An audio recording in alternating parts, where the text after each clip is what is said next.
this week's Torah reading, which is called Vayigash, and we find the approach of Yehuda to Yosef. Actually, Yehuda did not know that this was Yosef, his brother, but he started giving a long speech, the longest speech in the whole Torah, telling us a story, and very, very emotional, so to speak, because Yosef wanted to leave Binyamin, his brother, in Egypt, and the rest of the brothers should go back to the land of Canaan, to YAakov. And Yehuda again stood up, and started talking and saying, look, we came down to Egypt to buy food, and then we went back with the food, and you asked all kinds of questions.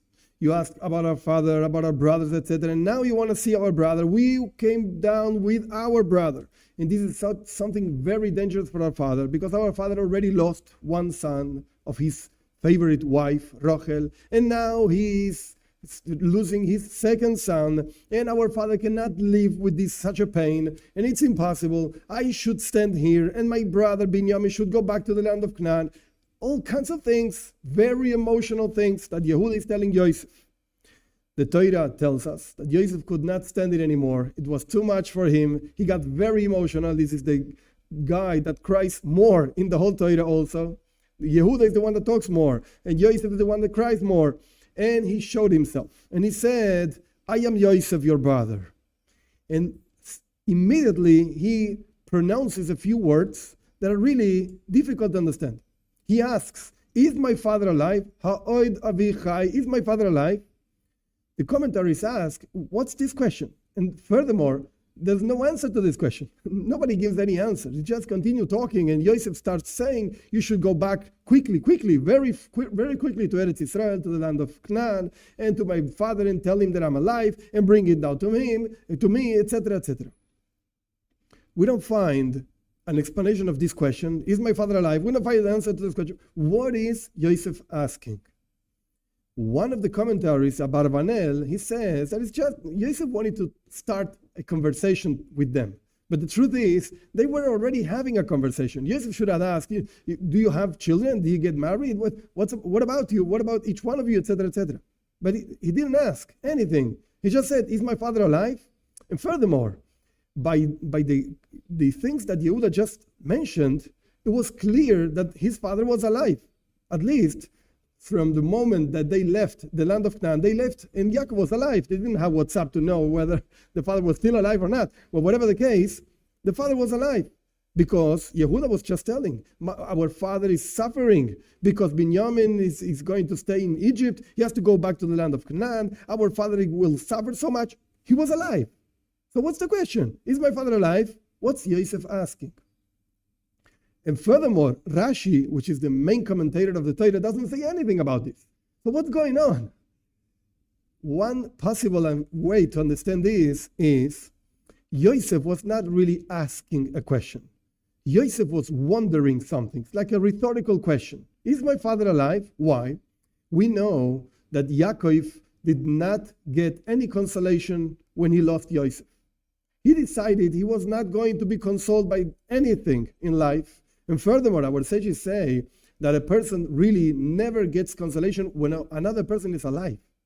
Only when the person is dead, after a year at least, the person starts feeling a little bit better and stops suffering the sufferings of the loss. Of course, we never forget about our beloved ones, etc., etc. But the point is, you don't suffer anymore the lack of this person because he passed away, etc. But when the person is alive, you still feel the lack. You still feel the connection, etc.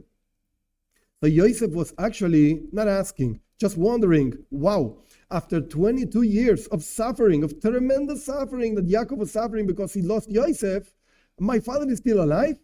How could he endure such a suffering for so long? Therefore, now we understand the continuation of the words of Yosef. Therefore, you should really fast go to the land of Canaan, tell my father I'm alive, bring him down to me, etc., etc. And we also understand, why didn't Yosef go himself? Like, if he was so worried, so many years suffering, he needs to know that I'm alive. Just go yourself and find your father. And he was able to do that because he was the viceroy. He could, ask for a license and just go. And the answer is very simple. Yosef himself tells his brothers, God sent me here to be a sustenance for you, because there were years of famine, etc., etc. So God sent me here. I'm in a mission over here. I cannot leave my post. I cannot leave the place where God himself sent me here. So therefore, you should really fast, quickly go to my father and tell him that I'm alive, bring him down to me, etc., etc. That's the explanation of not the question, quote unquote, of Yosef, rather just wonder. That's why he didn't get any answer. Now, what can we learn out of this? Because we know that the Torah is not just a history book. Stories and nice, I don't care. No, it's a teaching book. What's the teaching over here? Even when a person, for some reason, has to be very strict, use the left, quote unquote, and be very strict in a determined situation, you have to be very, very careful to know up to what point you have to be strict, and quickly, as soon as the strictness, so to speak, for some reason you had to apply it, but it ends, the situation ends, and quickly you have to change into chesed, into kindness, in order to not produce suffering to another person, even when the suffering is necessary for whatever reason. For whatever reason. Our sages say that YAakov actually did not fulfill the honor of his father Yitzchak for 22 years, because he spent 20 years with Lavan in Haran, and then he spent 2 years traveling, etc. That's why Yosef was taken from Yaakov for 22 years.